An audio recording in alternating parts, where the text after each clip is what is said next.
Et salut les aventuriers, nous y voici, nous y voilà.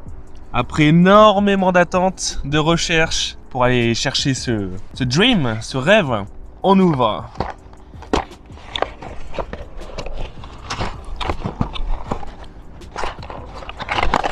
Petite surprise. Et le voici, le voilà. Fourgon aménagé. L'aventure s'agrandit. Je vais vous faire une petite présentation assez rapide puisqu'il y aura tellement de choses à dire sur ce fourgon qu'à mon avis, c'est pas en une seule vidéo que je vais conclure tout ça.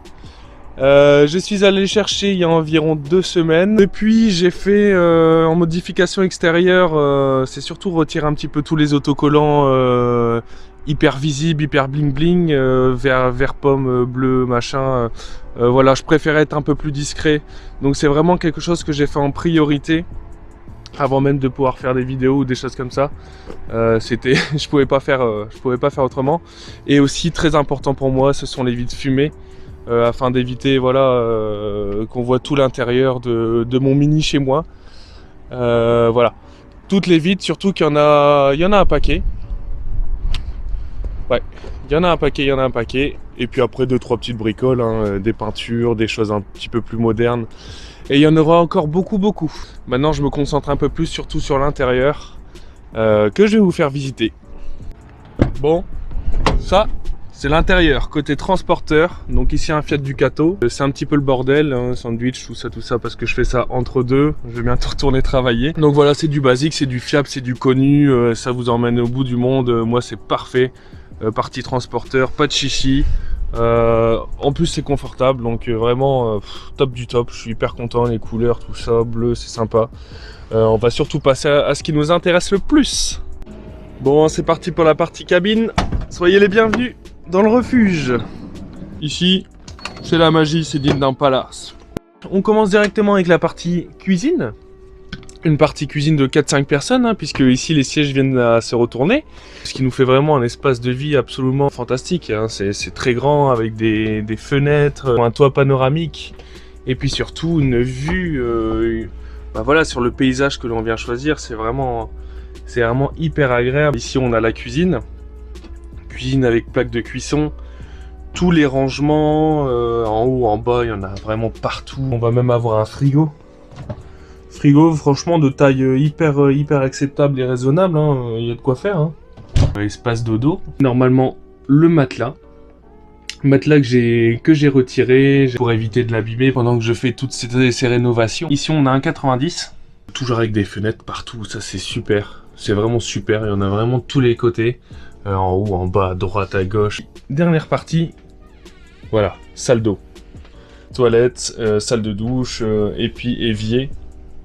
Avec encore une fois des rangements. Autant vous dire que quand on est plutôt habitué à la moto 4x4, ici, moi je suis dans un hôtel 5 étoiles. Petite présentation rapide, hein, il y a beaucoup plus de choses à dire bien sûr. Hein. Je suis hyper heureux de l'acquisition de mon fourgon. J'adore vraiment les matériaux, les couleurs. Je pense que c'est de la qualité. Les couleurs me font penser à un bateau, ça fait vraiment aventure. Hein. Moi personnellement, je trouve ça vraiment top du top. En 12 ans, voilà, c'est encore tout beau, tout nickel. Hein. Je suis hyper content de mon fourgon. Fourgon que j'ai baptisé le refuge. Alors le refuge, bah écoutez, vous comprendrez à fur et à mesure de mes vidéos pourquoi. Voilà, ça a beaucoup de sens pour moi. Bref, le refuge, c'est son petit nom. Voilà, je coupais court à la vidéo parce que bon, sinon je pourrais en parler encore longtemps. Hein. Vous savez, ça fait tellement longtemps que je désire avoir un fourgon comme celui-ci. Il y en a qui se diraient, bon voilà, le mec il rêve d'avoir un fourgon, moi je préfère être milliardaire. La liberté n'a pas de prix quoi. C'est des fois en vouloir moins, c'est possiblement être mieux. C'est paradoxal, mais je pense que c'est une philosophie que beaucoup d'aventuriers, de baroudeurs, des fois en avoir un peu moins, c'est se libérer et vivre d'un sens un peu mieux. Et puis ce qui me plaît vraiment, avant tout, sur un fourgon, un van, toutes ces choses-là, c'est qu'au final, On a une maison partout où l'on veut. Voilà, c'est la maison du monde. C'est-à-dire que demain, j'ai une maison bord de l'eau. Voilà, je vais au bord de l'eau, je me gare, j'ai ma maison au bord de l'eau. Au pied des montagnes, c'est la même chose. En pleine nature, pourquoi pas? C'est ça qui est vraiment magique. Magique, c'est pour ça que c'est un rêve pour moi.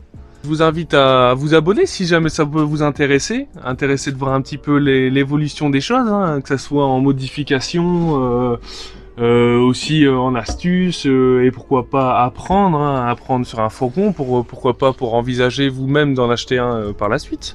Ça m'a l'air d'être une super aventure. Ici, je reste toujours dans le thème de l'aventure puisque pour moi, c'est une incitation à toujours aller plus loin. Je peux l'emmener, partir en bas des montagnes et là, à ce moment-là, prendre mon sac à dos. Pourquoi pas imaginer de prendre la moto derrière, partir. Enfin, c'est vraiment le refuge que j'aurai toujours en bas des pistes, à côté de la mer. Voilà, c'est mon petit QG, quoi qu'il arrive, quoi qu'il se passe, un petit coup de froid, un petit coup de machin. J'avoue que c'est du luxe.